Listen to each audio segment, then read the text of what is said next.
বলে আসো আমি তোমারে শিখাই দেই। সুবহানাল্লাহ পড়ো। আবু মাহজুরা হাঁটু গেড়ে বসে বিশ্বনবীর মোবারক হাত আবু মাহজুরার চুলের মধ্যে। বিশ্বনবী আজানের মুআল্লিম আবু মাহজুরাকে বলতেছে ঠিক আছে তোমারে শিখাই দিচ্ছি, আমি যা যা বলবো আমার সাথে সাথে বলো, পারবা? আবু মাহজুরা বলে পারবো। বিশ্বনবী আজান দিচ্ছেন, মাথায় হাত দিয়ে আল্লাহু আকবার আল্লাহু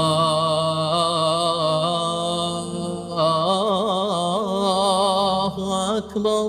আবু মাহাজুরা এই বাক্যটা পড়লেন। বিশ্বনবী দ্বিতীয় বাক্য পড়তে আরম্ভ করলেন, আল্লাহু আকবার আল্লাহু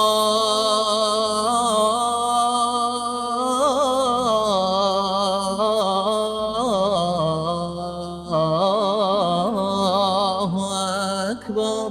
বিশ্বনবী একটা বাক্য পরে আবু মাহজুরা পরে, বিশ্বনবী পরে আবু মাহজুরা পরে। আবু মাহজুরা কিন্তু অমুসলিম, মুশরিক। আবু মাহজুরা বলে এক একটা বাক্য পড়ি আমার কলিজাটা গলে ঠান্ডা হয়ে যায়। এতদিন মোহাম্মদকে গালি দিতাম, এখন মোহাম্মদ আমার মাথায় যখন হাত রাখছে আমার সারা শরীর ঠান্ডা হয়ে গেছে। বিশ্বনবী আজান শিখাচ্ছেন, একটা একটা বাক্য